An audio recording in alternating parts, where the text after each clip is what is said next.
core items together and combat that. And well, as far as this draft is concerned, the bans are looking pretty similar, with the exception of the Death Prophet and Razor being taken out. But no surprises there. But Mineski, take the Viper up, and in game 1 it served them well. Let's see how it works in game 2.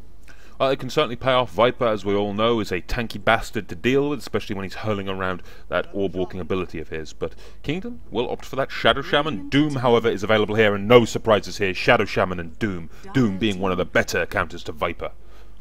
Yeah, definitely. Stopping him from using the mechanism, always really solid, and just keeping somebody at arm's length for the duration of the Doom is really awesome, and you can fight 45 for the majority of the time. But as the bans did change a little bit, Scarlet Mage is going to be available in the pool, so 2 really strong single target silences coming out on either side. Scarlet Mage and Shadow Shaman really solid supports, and Doom and Viper also fitting into a lot of different lineups. So I think both of the starts for either team are pretty solid, but I'd favor Kingdom's first 2 picks. Shadow Shaman and Doom just so scary to play up against. I would completely agree. Doom, well, he's doomed for a reason. Doom counters everybody. And you've got to consider here, how do you then deal with this Doom? If Viper gets doomed, he's going to be completely isolated, then Shadow Shaman can deal with the Skywrath Mage in terms of CC. Sure, Skywrath brings a lot of potential damage, plus the silence of Ancient Seal, but if he gets jumped on, he is effectively food. He is very, very squishy. Yeah, definitely. He's really good if he's able to stay on the back lines of the fight and just drop his nukes, but if you have a Blink Dagger coming up from the Shadow Shaman or the Doom, just a Blink Hoof Stomp coming out from the Doom or a Hex coming out from the Shadow Shaman, and inside that 1 disable, Skywrath Mage is more than likely dead. I would completely agree with that one. And now as we get the second phase of bans, Tinker removed, so is the Ancient Apparition, Brewmaster, and of course the Bat Rider. So going into this, the Earthshaker is available, the Tide is still there, and both of these heroes work for Kingdom to a great extent. Yeah, I think just pick which one you're more comfortable with. I'm leaning towards the Earthshaker for their pick. It'll leave their lanes a little bit more open, so you're not forced into putting the Doom into the safe lane or something like that. You can just leave the Doom towards the off lane, and well, I don't know, it is kind of risky to do so, as with the Viper as well as the Skywrath Mage, they could zone out the Doom very effectively and then put some pressure onto the tower with just the Nether Toxin. If you leave a lane open, eventually that tower is going to fall. So maybe they end up just safe lane farming the Doom and picking up the Tidehunter here. I think either of those picks would be really solid for them. I would completely agree. Of course, I did mention in earlier games today, the other hero that could get picked up, it's more of a fringe pick, more of an uncommon one, we could see that Elder Titan. Yeah, Elder Titan's a solid hero. I don't know. I wouldn't really like him on Kingdom's side. They don't really have the greatest burst to go along with it. And if they're going to go for an offlaner that's not the Doom, I'd like to see more teamfight control than the damage amplification coming out from Natural Order. But on the side of Mineski, it would synergize really well with the Skywrath Mage and the Viper, and if they have just a little bit more physical damage to go along with it, it definitely could work out for them. That said, Doom is also going to naturally build additional armor because his base armor is abysmal, but up against a Elder Titan, that doesn't matter at all because it's going to be taken from you one way or another. Yeah, Elder Titan, it's not my favorite hero, mostly due to his early laning stage. It's just so weak. Especially on the Dire side, I'm not sure if Mineski can pull it off.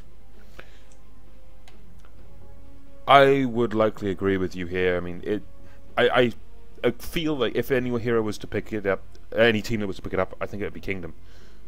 In my mind, sure, there's more burst damage on the side of Mineski, but you consider what can the Elder Titan bring to Kingdom's side? Doom. He's going to be doing a fair amount of right click. He's mainly there for the Doom and the ability to chase down targets, sure. But that's going to amplify level death.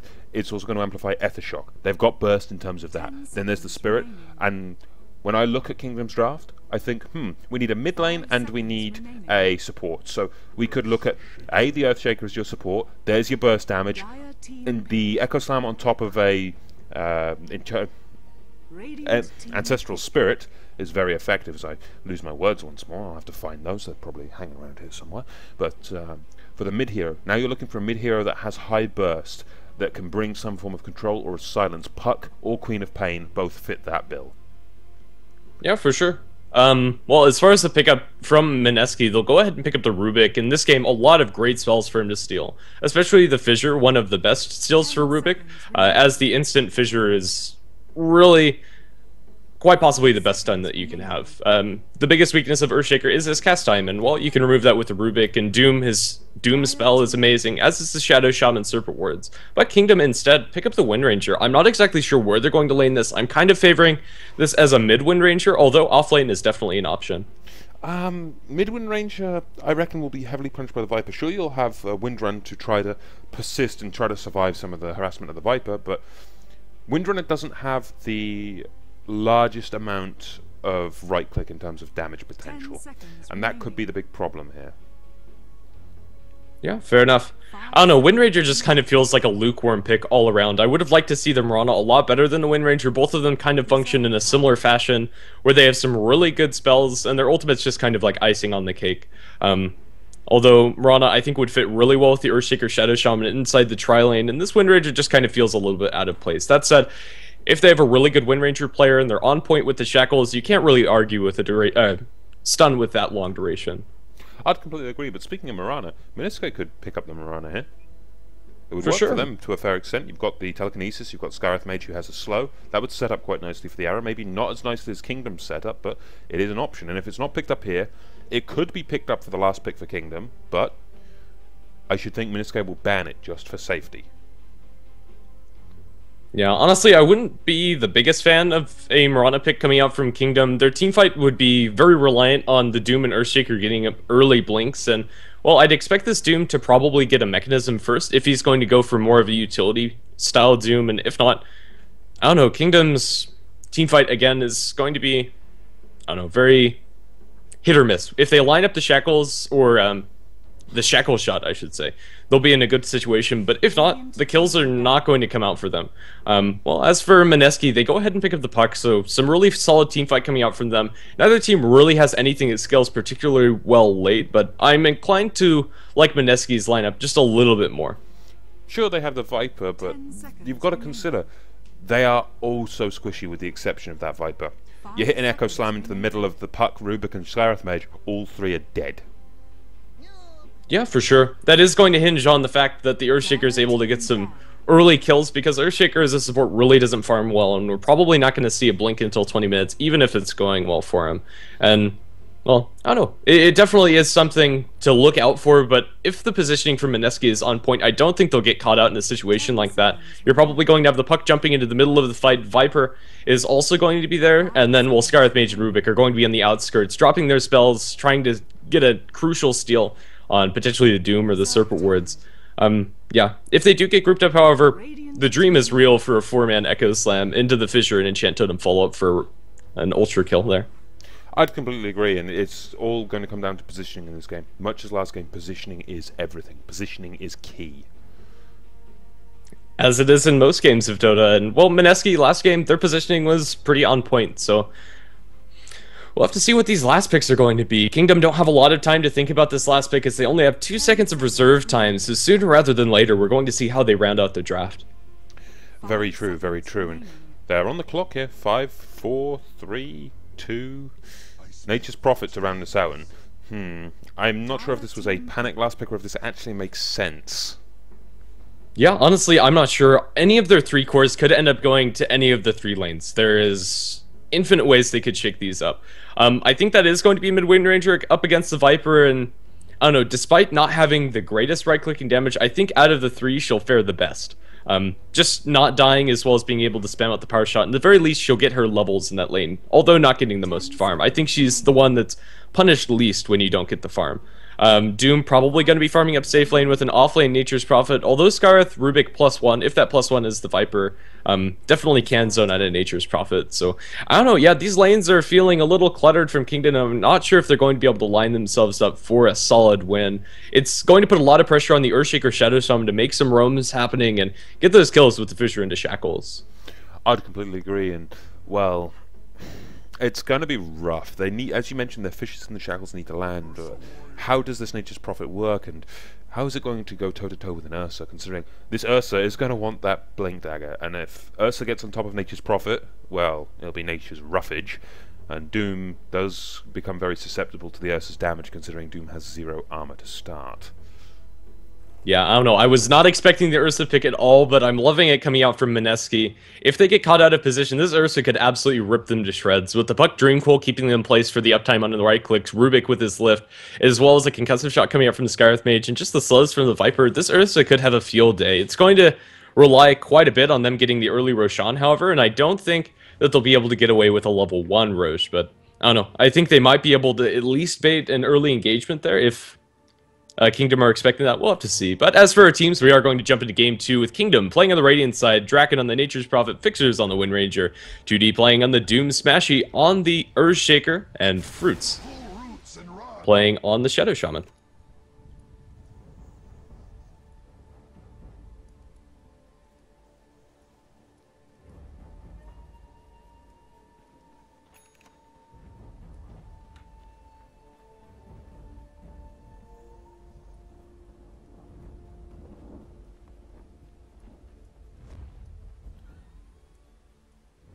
Okay.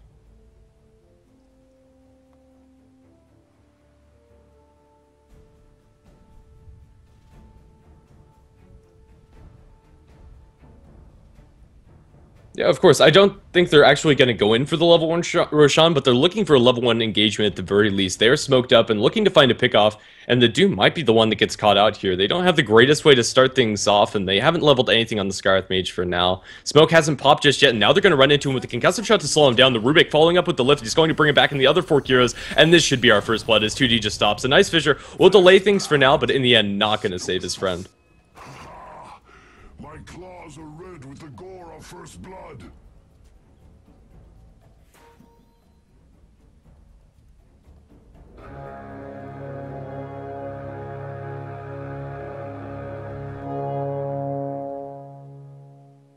The battle begins. Double damage.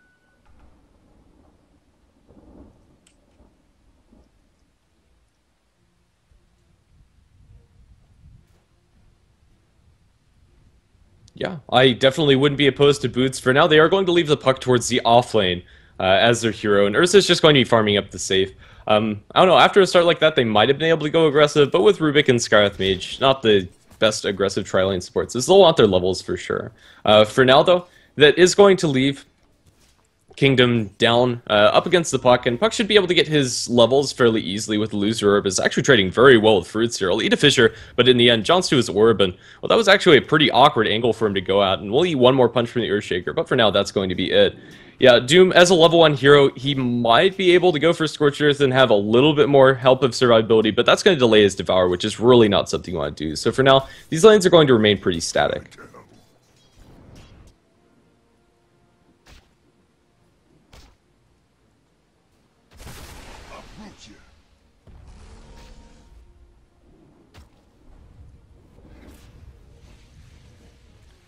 Yeah.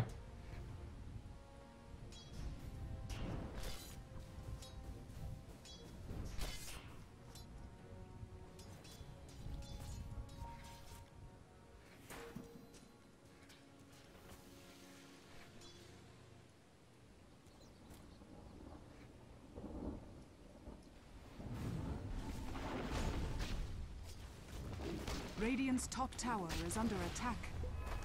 Radiant structures. Yeah, Draken completely zoned out.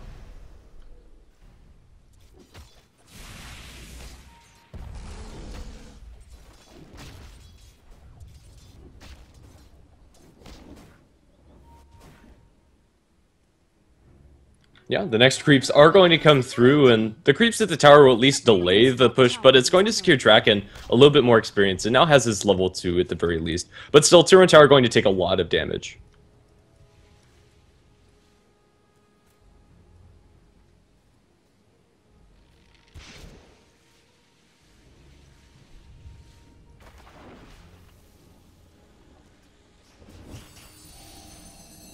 Behold!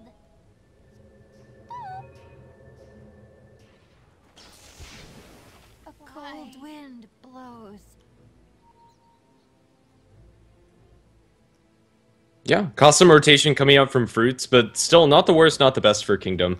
At the very least, Wind Ranger did tick her level 4, or get a little bit more experience at the very least, and is going to look pretty good in this lane after she TPs back, and it'll give some experience away to Shadow Shaman as well. So, yeah, I think that's okay for Kingdom, especially after getting caught off guard from a Puck Invis rune.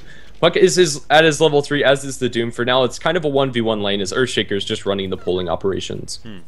Well, from where we stand here, it's still quite heavily, I should think, neutral in terms of graphs, in terms of effectiveness in the game. Sure, you've got a few kills each side, but nonetheless, it's all good in my mind for Mineski at this point. They're finding the extra CS and the farm on the Ursa. He's 17 for 0, the Doom's 17 for 8. It's smooth, it's comfortable in all honesty. Wind Ranger in mid might get picked up by the Viper. It looks like he will. Oh no, the uphill miss. She's going to survive. That RNG coming in big. Yeah, she's going to bottle up and she's going to be completely fine, or at least should be. Yeah, she might be forced back to base, or at least forced to bottle crow at the very least. For now, it's just sit back and power shot the creeps for CS. Viper's still going to maintain dominance in this lane, because if Wind Ranger does come up, she might be liable. But no, she actually is going to ferry herself a salve, so we'll be able to stay in lane without any further delay. Hasterin picked up by the Viper. Could be potential for a kill. Let's see where he ends up going. For now, Jacko just goes back to mid lane. Well, with the Viper, we could potentially look to see a fight in the mid lane. Should be able to charge down and try to orb walk the Windrunner, but that's not the easiest kill. We could see a rotation up to try to bring down Draken, but he will try to TP away the second he even gets a whiff of the Viper, considering the threat he's already taken. And he could retain to the jungle, look to bring down Smashy, but Smashy isn't exactly an easy target considering the number of supports he has around. I don't think he's going to get anything off the back of this Haster, and he's just going to use it to farm up and deny it to the enemy. Yeah, for now that is the case as well. Jacko going for a similar build that we saw last game, just the Brem Boots into the Aquila, and presumably his next item will be the mech. Currently, Jesse Vash is zoning out the Nature's Prophet as the tier 1 tower is dropping the way of the Dire. Unfortunately, nobody got the last hit, but still a lot of gold going the way. Phase Boots as well as Basilius on the Ursa, presumably going towards the Vlads next, so he can get that fairly early Roshan. Down in bottom, we have a wraparound on the puck. He's going to be able to jaunt away to safety. It looks like they still have range for the disables and the shackles to follow up onto the puck, and well, with the follow-up fissure, he's not going anywhere. Yeah, with the kill being picked up there on the Shadow Sham as well, it's going to help him in terms of getting his arcanes. And he's already got his brown boots, so he's only about 700 gold away from that, but it's still a good kill on the offlane puck there. And sure, the puck's level 4, he's been rotating around the map. He could be more if he was staying on lane getting experience, but it's still, in all honesty, a rough one here for Oa. He's not had the best lane, he's not had the best rotations, and when he did rotate and get a kill, he didn't get the experience for it. Equally though, you can see how aggressive 2D and the rest are playing, especially when you get the TP in from Draken. Do we have a Sprout? No, we don't, and that Fissure isolated Draken. He's been pulled back in, and this is what happens when you get a Fissure that goes wrong. Unfortunately, Draken's not going to be able to escape this one, and he will go down to the Orb and the Fable. However, Fruits eats the concussive shot, and he should be brought down equally with the Waning Rift, and it's a double kill for Jesse Vash on that Rubik. It's so unfortunate when the Fissure goes that terribly wrong, and in the end, Shadow Shaman stuck around too long at the end of that engagement, and yeah, getting caught out, probably trying to save the Nature's Prophet, but in the end, just giving away his life on top of that. I would completely agree, and, well, in all honesty, it does pan out here for Mineski. And while all of these rotations were happening, Roshan time for Jehovan. And honestly, he's not even got his Vlads yet, but he does have that Morbid Mask and Phase. So assuming we don't see RNG Bash God from Roshan, this should go down quite heavily in favour of Mineski for this lineup. Yeah, well, and Fisker's TPing out. I think he's going to be able to make it no level 6 in the Skywrath Mage, but that will secure Roshan for this Ursa here. He's going to be left pretty much alone. I don't think they know this is going on, and it's kind of awkward to see the Radiant not having any Observer Wards around Roshan, even though he was able to get in there pretty easily. The Aegis is on the ground. He'll salve up, pick that one up, and I don't know, now it's go time for the Ursa as this level 6, and he's off to a good start. Smashy down in bottom, potentially going to be ganked up, but yeah, looks like they're going to ping him out, and it looks like the Earthshaker might die. The Earthshaker would be the ideal target here, especially considering we've got the Ursa rotating in, and with 3 points up in the Fury swipes, it's going to be very hard for Smashy to survive this one, especially with the Dream Core being deployed and the Silence, the Waning Rift, more than enough, and kill goes the way of Joven. This is perfect for him, and in the meantime, Oa will be stuck in the tree line, but he should be safe. He should just be able to orb out of here as soon as possible. Then again, he does not have the mana. He's actually stuck in the tree here, but Tree's broken by Jesse Vash rotating in, but 2D does come in trying to look for more. Throws the Doom onto the Rubik, and he's trying to chase it down, but Joven gets the Thunderclap, looks for more with the Earthshock. Can they bring down the Doom? Yes, they damn well can, but not before the puck falls. So it's a 2-for-2 trade in the end. Make that a 2-for-3 trade as we lose the Rubik on the back lines. How did the Rubik die? What killed the Rubik? He got doomed. Oh, yeah, that ticked him down. Okay, I didn't think he was in threat of dying from that one. I guess he took a bit too much scorched earth damage. Yep, that's how it ended up. On the other side of the map, there was a little bit of engagement that I wasn't catching out, but yeah, that is how that trade went. At least fairly well for Kingdom as they drop a Fissure on the Ursa. They might get the Aegis here, but in the end, no follow-up disables or will he? He's going to man-fight this with the Vladimir's offering. He's doing so much damage. In the end, the puck coming in, they won't be able to commit for that. Now Smashy also going to be turned on with the Illusory. Puck wants to dive into this. He doesn't have the ultimate available for a couple more seconds, and while Ursa under tower is going to lose his Aegis, Smashy's still surviving with the TP in from Nature's Prophet. I think Ursa is completely overextended. The Sprout right where he's going to regen now, shackled up to a tree, and I think he's just going to straight up die. I'd agree. There's no way to really hold this one. That is A, a waste of an Aegis, B, a throwaway of the Ursa's life twice, and that's time and gold in favour of Kingdom right now, and they could fight their way back into this one, especially considering that gold went on to the Earthshaker as well, and that Earthshaker will be getting that all-important Blink Dagger soon. Yeah, Fixers with his Haste Root really wants Jesse Vash. After missing his power shot, it'll be enough with the Nature's Prophet ultimate bouncing in to get the kill. Yeah, very aggressive, but no way to punish that coming out from Mineski for now. Well, it's going to be a tier 1 on the bottom lane as the next order of business here for Kingdom, but in comes Joven again once more. Though we get the Dream Coil, it's going to clean up the Windrunner in the river. Now, we're getting a lot of trades on this bottom lane, a lot of aggression, a lot more than we've seen in the previous 3 games cast today. Do you think that's a sign that we're just looking for a brawly, fighty kind of style instead of the, how to say, scalpel, tactical Dota? Yeah, I mean, with the picks currently in this game, Kingdom would like a game where they're not forced to clash, but with the Ursa running at you, there's very little you can do to stop that from happening. And, well, they'll commit to this tier 1 tower down in bottom, and, well, it doesn't look like they're going to initiate down there as they get the Doom onto Jacko in mid and clean up the Viper kill. If they get this tier 1 tower, it'll be a good trade for them, but they're going to lose their bottom one at the very least. Well, it's again a trade that's going to be in favour of Kingdom if they can equalise that tower. I mean, especially with the Mass Serpent Wards down, that's a tower and 2 kills versus a tower only, and Kingdom are starting to take trades heavily in their favour, and we can see it on the graph. Sure, Mineski have a 3,000 gold lead, but these towers will slowly start to add up, and it is denied out by the puck as well from Oa, so that's going to help Mineski even further.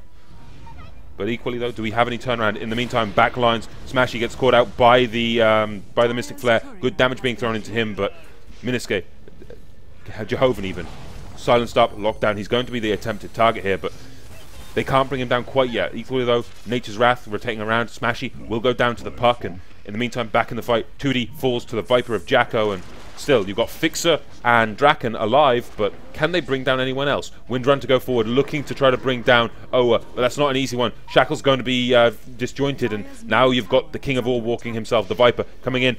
The Power Shot, however, does clean up the puck, and the dots from the Viper are not enough to clean up the Windrunner in exchange, but now you've got the Ursa coming in, charging down, gets 1 kill, gets 2 kills, and it's, in the end, is a fair trade, however, once again in favour of Mineski. Yeah, just barely. They still lost their 2-1 tower in mid, so that's unfortunate for them, especially once the next Roshan comes around. That will impact them. But for now, they push into the mid tier 1 tower and probably are going to be able to get this one. Well, if they can bring down the tier 1 and they can start pushing on the tier 2s, it's going to be so heavily in favour of Mineski that the graph is going to be quite heavily one-sided. But Smashy's doing what he can to hold this back, at least for now. And I'm wondering at this point, is it going to be enough? Yeah, that's usually the question. For now, Mineski, they lost their courier in their last fight. It was only holding a TP scroll, so it's not the biggest loss for them, although some nice gold going the way of Kingdom, which will round out the trade at the end of the day. For now, we're looking at the Ursa. He's sitting on enough gold for his Blink Dagger, and I presume that's going to be his next item, although he might just go straight for the BKB. Well, with the Blink Dagger now online for the puck, I'm going to say Kingdom is going to start to be on the clock here, because we've got Blink Dagger also now on the Ursa. They've proven they want to go aggressive and take towers, and now they've got the tools to do so. And these are 2 early blinks as well when we consider it. And you consider also the Ursa has a Vlad's, he's getting that early BKB as you may have mentioned. We have the mechanism, however, in response for the Doom. Now, 2 blink daggers versus a mech in terms of value, I favour Mineski with those 2 blinks, especially when they've proven they want to go aggressive. They want to get in their face with the blink daggers. Right now it is Kingdom going on the aggressive with their smoke up. They have the Nature's Prophet leading the charge who's not smoked, and maybe they'll be able to catch somebody out off guard if they want to go for him. For now, it's the Rubik in the puck waiting in the wings here. The Blink Dagger on the puck as well as the Dream Cold available. This could be a pretty big clash. They bring in Jacko with the mech as well. Equally, though, they do find Jash in the back lines. He's going to get stunned out, but now in comes the Dream Call. In comes the Silence. Can they bring anyone down? Yes, they damn well can. Ursa, just one poor swipe brings down the Nature's Prophet, and now in the back lines, Fruit's going to eat that Mystic Flare. Now they're looking for 2D. Turn around from the Doom, though. He does get some good damage, especially considering the Serpent Wards did some as well, but Ursa will take a fall. That's a 2-for-1 trade at this point in favour of the Kingdom. I believe there was a buyback, actually, 2-for-1 in favour of Mineski, but Power Shot will clean up the puck, and now they're looking for Jacko as well. Echo Slam to be deployed. Maybe a little overkill there even, but still, it feels heavily in favour of Mineski at this point. Another Power Shot to fly through, but down drops the Fisher, cleans up the Rubik. That's a 4-for-2 trade and a buyback, I believe. There was a buyback, yes? Nature's Prophet bought back, and now he's going to put to good use as they shackle up play hard to the trees that actually went through the sprout trees, and in the end, they'll clean up every hero on the side of Mineski, so that buyback definitely worth it. A lot of that coming off of some great fissures from Smashy. Time and time again caught out so many heroes and was able to get off multiple of those. At this point, using the Echo Slam for kills like that isn't the biggest deal because he doesn't have the Blink Dagger to get that instant initiation, but he consistently caught more than 2 heroes with those fissure stuns. At one point, he caught 4. Indeed, and well, I have to mention it, off the back of that buyback, that was the kill on Scarith, as you mentioned, so that is a full 5-man wipe. I have to at least get that off my chest. Of course. Yeah, for now. Have to. It's tradition, near enough for a caster, but nonetheless. Puck continuing to try to farm up, even stealing some gold from the enemy jungle, but Drakan is nearby. Yeah. And well, speaking of the Nature's Prophet, he is going to be going towards the Orchid this game. It's going to be nice at keeping the puck in place, as well as just an all-around pretty good item for your Nature's Prophet. Although this build is fairly unconventional, usually you're going to be looking more at like the Blink Maelstrom or maybe a Hand of Midas after phase. Well, I like the Orchid here, though. It locks down the puck, it stops him being as evasive. It also will help you get on top of the Skywrath without being Mystic Flared. It's a good choice in my mind for this game. Yeah, I like it. But, this is now where we get into the time where we're looking for more items, and I was about to say, what's Doom picking up? He's just got himself a Blink Dagger, so he's going to be able to get in the face of the enemy equally. This is game of blinks, but bot lane we do have the Nature's Prophet getting picked off by the Skywrath Mage and the rest of Mineski. We've got that Death Ball down here in force. They have the full 5-man rotation, and they can look to push into that tier 2. And Smashy is the only one here to defend it right now. We need rotations around from 2D and from Fixers, but is Doom and Windrunner going to be enough to hold this with the Earthshaker? They don't have an Echo Slam for 20 seconds, and most importantly, they don't have the Blink Dagger on Smashy to be able to get in and set up this team fight. Yeah, they're waiting on the backlines, potentially looking for a big wraparound, but as it stands, they're just going to put a lot of damage on this tier 2 tower. There's very little that Kingdom can do with the exception of dropping the fissures, but no, they're going to jump in to get a shackle beautifully onto 2 heroes. Will she have enough damage, however? She's trying to focus down play hard as they get the Doom in. He will be thrown back in the rest of the team. He dooms up the Vipers. The Echo Slam goes in the backlines. They are Dream Cold up and can't really do much. For now, it's a 2-for-2 trade. They're looking for more as the Ursa potentially just going for a full-on retreat as TP from Nature's Prophet. They're going to sprout out the Ursa. No way to get through that. No Quelling Blade on him. He has a Blink Dagger. Is the Wind Ranger trying to secure the kill on the Viper with Corrosive Skin? It's fairly hard, but they will be able to get the Ursa with one more smack of the Enchant Totem. Shadow Shaman, or excuse me, Rubik will be able to TP out to safety. So in the end, I believe that was a 2-for-3 trade. It was a 2-for-3 trade, and the one thing I will say, when that fight started, Doom blinked in, tried to immediately Doom, but got Ancient sealed quicker. The reaction time coming out of Play Hard was absolutely perfect. He locked down the Doom before he could get off anything big. Very well played by the Skywrath Mage, and in the end, had that fight turning out a lot better for them because of it. Well, they're going to try to go on to Draken here, but he's just going to be force stuffed away, and he's going to safely TP out. And we're back to a stage where they just want to sit back and just get a few seconds to farm. However, while I say that, Oa wants to try to bring down fruits. And this could be a good kill if he can get the right angle on the illusionary orb should he go for it. But no, Waning Rift will be enough with the blink. And just hunting and killing. Oa finds the extra. Meantime, in the Roshan pit, we do have the Urza going for that, and since he blinked into the pit, I don't think that we're going to see a contest coming up from Kingdom, especially after the pickoff on the Shadow Shaman. With the Earthshaker Blink Dagger, they might be able to fight in theory, but for now they're just too far out and Roshan falls too quickly. So they'll secure themselves another Aegis, and now I believe it's go time again for Mineski. Hopefully for them, the fight's going to turn out differently than the last one. They're going to go again for this tier 2 tower and bottom. Well, with the Shadow Shaman, he'll be respawning, he'll be able to come in and defend this, but they need everything available, they honestly do. If they can't get a good team fight from the lineup of Kingdom, it's going to go so horribly wrong when Mineski have such a advantage in terms of the damage potential if they can stay on target. And the thing they need more importantly is the Echo Slam. Considering they now have that Blink Dagger online on that Earthshaker, they need 20 seconds. They need to stall this 20 seconds, but Mineski are not going to stop. That's going to be a tier 2 down in favour of Mineski, the first one of the game. And do we go tier 3 from here? Do they want to continue going uphill off the back of having that Aegis? It looks like they're going to posture around it and maybe force the Doom and Nature's Prophet back to defend. I'm not sure if they want to really fully commit, because with the Earthshaker Echo Slam as a constant threat, that could be huge, and well, they will back off and TP towards their tier 2 top to clear out the creeps that the Doom was pushing in after forcing the TP back from him. Well, we do get the TP up from the Ursa. He's going to be looking to force this one back and at least hold it off for now. And they could potentially chase down Draken, but still, chasing down a Nature's Prophet is a very hard task. And they're just going to take the farm on the lane and just keep the lane away from their tier 2. That's the order of business, in all honesty. Yeah, you do have to deal with the split pushes sometime. It is going to be some decent farm for your Ursa, who's looking really nice as far as net worth is concerned. But as soon as this Aegis wears off, the fights are going to be on fairly even ground. Well, we do get the rotation coming in from Kingdom.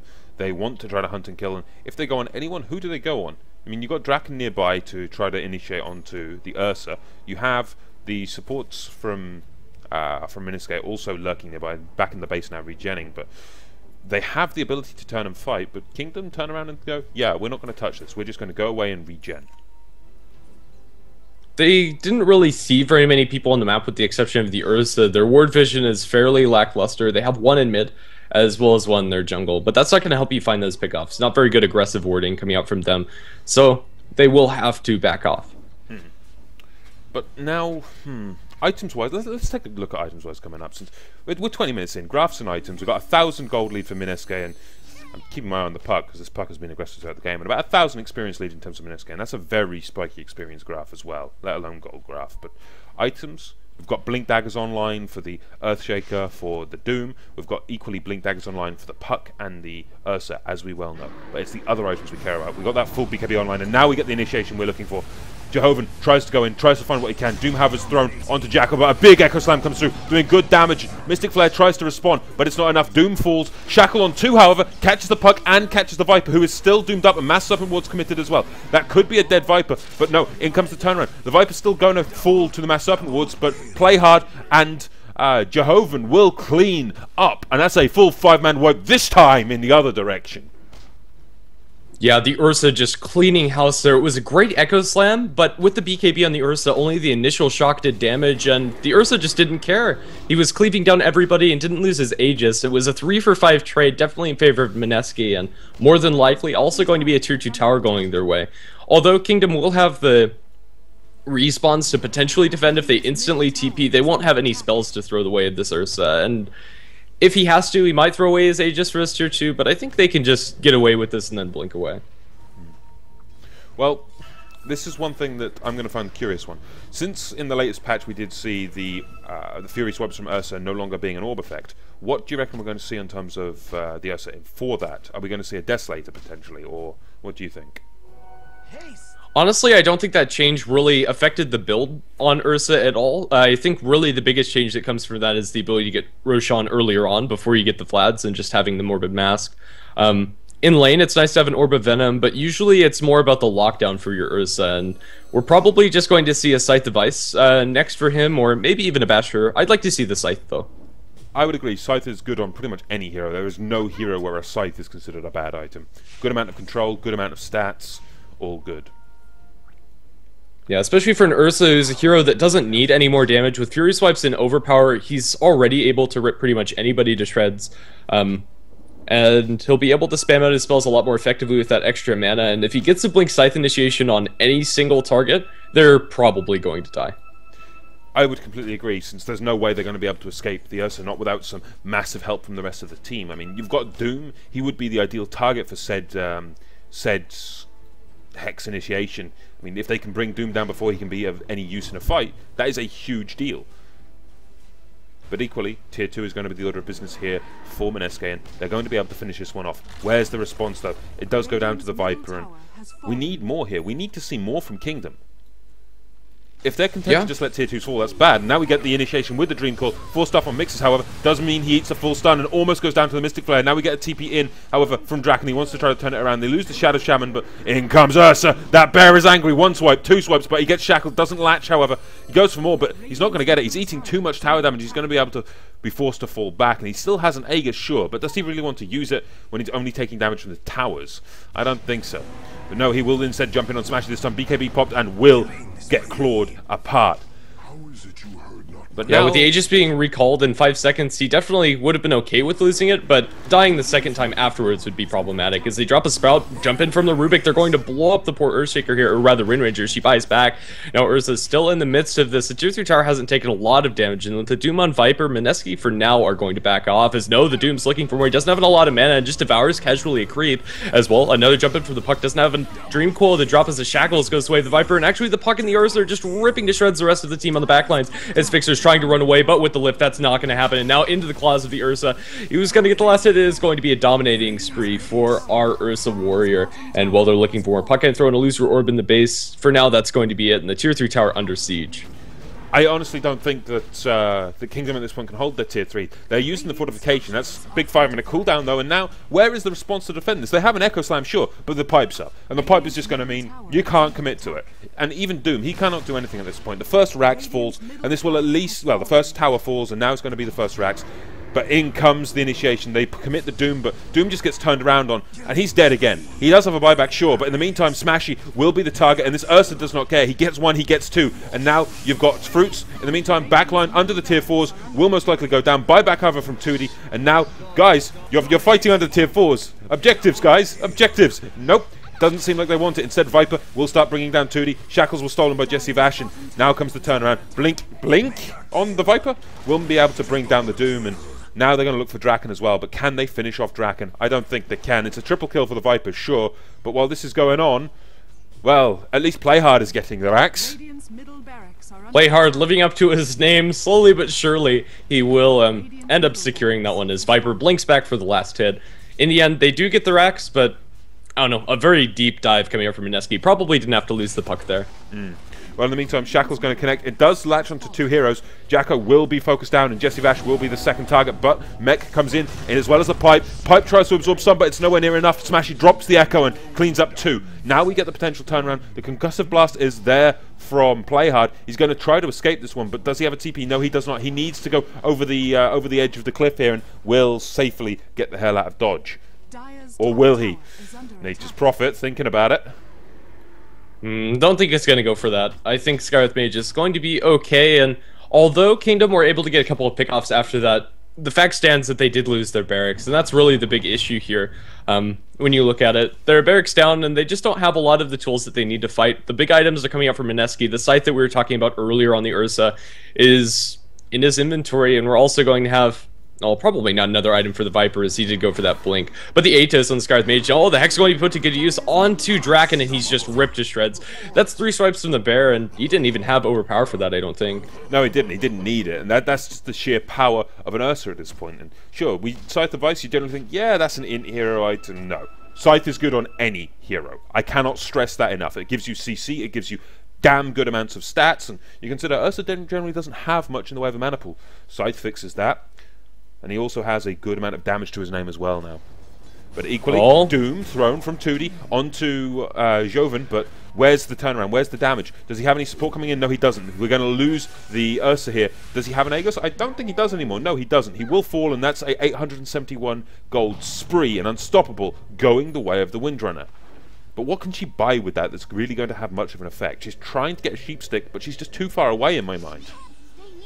Yeah, Wind Ranger, as a hero, she's kind of just a walking power shot in shackles, and right now that's not cutting it for Kingdom. It'll help them keep these lanes out decently well, but we're not going to see anything along the lines of actual right-click damage. I mean, the Scythe will help a little bit, but it's not going to be anywhere near like an Aghanim Scepter, Maelstrom, Mjolnir, or maybe even an MKB on fixers. It's just not going to cut it. It'll be nice if they're able to catch out some pickoffs with that Scythe, but it's just too far away, I feel, right now. She needs more. I'd completely agree. It was far too far away. I mean, if you go for the Hex on a Windrunner, you need it early. You really do. Otherwise, you lose in terms of control. Speaking of losing in terms of control, they lose themselves the Nature's Prophet, who will immediately buy back and try to attempt to bring down Playhard, it seems, who was the one who got the victorious kill there with the Atos. But meantime, bot lane, we do have Fixers on a double kill. He does bring down the Puck and the Viper, but where is the turnaround? The Ursa's still dead. They were pushing without the Ursa, and now they're chasing for Jesse Vash. Tootie is fast enough as well. Doesn't have Doom for a good 15 seconds, but it does not matter at this point. Tootie won't be able to blink into the tree, surely, and he doesn't have another stun either. The Fisher off target, and Rubik well enough safe and away. Yeah, Smash went for that one really late, and he probably could have gotten it, but I expected the Rubik to blink further down to the south, when in fact he was closer to the north. So in the end, they won't be able to catch out the Rubik kill, but they repelled Mineski for now. Their base is going to survive. They had to use the Serpent Wards for that, however, so their ability to transition this into a tier 2 tower push is stymied a little bit, as they're going to get yet another Aegis, and the cheese is just going to casually sit on the ground. Handled by the Rubik for now, probably going to pass that off to the Viper once he reses. I completely agree, but now we get the potential rotation in from Smashy. There is also the threat of Draken nearby. Drops the Sprout, doesn't manage to find anyone this time though. And you can see the entire lineup of Kingdom are blinking around. They're trying to find what they can, and speaking of blinking around, Joven manages to find himself a nice, tasty, red-headed treat. Wind Ranger caught out in a very awkward position, and well, Wind Ranger not going to help you very much when you're a pig. So Ursa finding himself a really nice kill there, and that'll give them a little bit of an opportunity to start pushing with the Aegis as well as the cheese, and most of their big cooldowns, in fact all of their big cooldowns, ready to go. It's round 2 on the bottom set of racks. I can't see Kingdom being able to hold this one very easily, considering Mass 7 Ward, sure, it's up in a few seconds. We've got Doom back up now, and Echo Slam's off by 18 seconds. Maybe if all their ults come online, they can hold this, but it's going to be a very difficult one, considering we've got Sheepsticks online, we've got the damage there for Mineski. It's going to be a uphill fight, to say the least, coming from Kingdom. Yeah, Ursa with this Aegis just being able to play so aggressively, and they're nowhere near this tier 3 tower. They've smoked up and they're looking for the perfect initiate, but as it stands, Ursa as well as Viper just blinking away at this tier 3. They'll force out the glyph, blink away from the Viper as well as Ursa, and well, they're gonna lose the tier 3 towers. The Doom goes on the way of the Ursa. He does have the Aegis, and well, even though he's doomed up, he's still going to be doing a little bit, although he probably wants to die to get rid of that Doom effect as Dreamcoil comes in the backlines. As they have trapped out Jacko inside the Serpent Wards, it looks like he's going to lose his life for real. No cheese on him, unfortunately. It's still over by the Rubik. Ursa trying to respawn here as the Puck is trying to get out of here. Will he be able to jaunt towards the south fast enough? He's looking for the loser. I'm not going to find it as the Echo Slam committed onto 2, and now the Sprout onto the Ursa. It looks like they're going to lose 4 heroes here as Draken's still alive. Scar Archmage nowhere to be found to clean up that kill. What a great fight for Kingdom. They lost their tier 3 tower, but still they waited for those cooldowns and then put them to good use. They had the perfect fight there, sure. They lost the tier 3, but as you mentioned, they got the fight they wanted. They eliminated 4 heroes. The only one still standing is Playhard, and they could see a Nature's Prophet TP just to bring him down, should they want to get a little bit greedy. But winning the team fight at this point for Kingdom is not enough. They need something objective based as well. You win the team fight, you push a lane. Right now, they're trying to push out mid lane, but all of the heroes on Mineski's side are going to respawn by the time this gets to the tier 2. You've taken a 5-man fight and you've killed 4 of the enemy, and you're going to gain nothing from it objectively. It's a big problem in my mind. It definitely is a big problem for Kingdom. Although they're holding on, they're not able to really thrive. They need a couple more fights like that before they're actually able to do anything. They need this Nature's Prophet to keep on putting pressure on these lanes, because for now, he hasn't really been able to do much. All of the tier 2 towers still stand, which is, at this point in the game, pretty surprising with the Nature's Prophet on the pitch. I would completely agree. I was expecting more of the Nature's Prophet this game. He's not had the massive impact that I thought we would see. And you can equally see Pleiades lurking around. He's waiting for said Nature's Prophet, since this Skywrath Mage has more than enough nuke to bring down the Prophet in no time at all. I think the biggest problem for Draken right now is that he did go for that Orchid. Although it was good when he picked it up, he hasn't been able to farm after that. Usually your Nature's Prophet commit more heavily into the split push with either a Maelstrom or into the Necronomicon, and without those items, he's not able to push very quickly. The tier 2 towers, they've taken some decent damage, but it's not enough to really boost Kingdom in the gold department, and now he's working towards the Scythe device, and he's not really close to it, especially if he's forced to save buyback. I know, it's a big problem here, and the Nature's Prophet just doesn't have the gold or items. You can see, in terms of net worth, he's got less than 10k net worth. He is 6th on the net worth chart. That's a pretty damn big deficit in terms of where we would normally expect a Prophet to be. 1, 2, or 3, without fail. Pretty much is... Whoa! Vanguard picked up by the Viper very late on. What? Well, I don't know. I don't think it's going to do very much, but the extra tank might be nice if he just wants something instantly. I think just a casual VIP booster would have helped him just as much, if not more, being able to transition to the heart, but he's going to blink forward aggressively, potentially looking for a fixer, but no, they're just going to commit to these racks with the pipe. Yeah, I have no idea what's up with the Vanguard, but I don't think it matters. Nor do I. That's already starting to siege onto the racks, and in comes the Ursa as well. Doom is here, however, BKB to go up. Do they have an Aegis? I don't think they do, not on this time, but... There's so much damage. Now you get the Echo Slam in as well. They're going to look for more off the back of that, but he's shackled up. He has to phase shift, and in the meantime, down drops the Skywrath Mage. Mystic Flare will be able to bring down the Nature's Prophet before there is any more impact, but now we get the potential turnaround. In comes the Ursa. He wants some more off the back of that, but he goes straight into the Mass Serpent Wards. He needs to get the hell out of there. If the Ursa falls now, it could be very bad, but Fruits will shackle up the Ursa from outside the base, but just gets torn apart the second it ends. Smashy in the meantime, getting isolated by Jacko, and now you got the Ghost Scepter onto Smashy. Can he survive this one? No, he damn well can't. Double buyback over from Doom and Nature's Prophet. They want to come in. However, the level death does nothing, and Mass Serpent Wards are still up, tickling away at the health of the Ursa, but in the meantime, back in the base, Doom chopping away at Jacko. Who will win this fight, I wonder? You got Vash here, does drop the Fisher that he's stolen, and Ursa wants to come back in, wants to go on Draken as well. 1, 2, 3, 4, 5, and he's dead. Down goes the Nature's Prophet, and the Doom drops as well. 2 diebacks for nothing. And now, down go the racks, and GG is called. Mineski, take it. When your Ursa can jump into the enemy team with 100 HP and come away 2 kills richer, it's not looking pretty. And well, they had nothing left in the tank. They spent all of the buybacks that they had, and well, it's going to be another win for Mineski. Indeed, they take the series 2-0, and they are certainly showing their dominance so far in the JDL Season 3.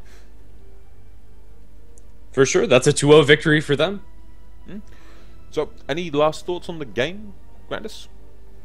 I don't know, Ursa, I was not expecting that pick, but it paid off in a big way for Mineski. It just worked wonders for them, and their other cast also played very well. The Nature's Prophet as well as the Wind Ranger just didn't do it for me. They had very little game impact.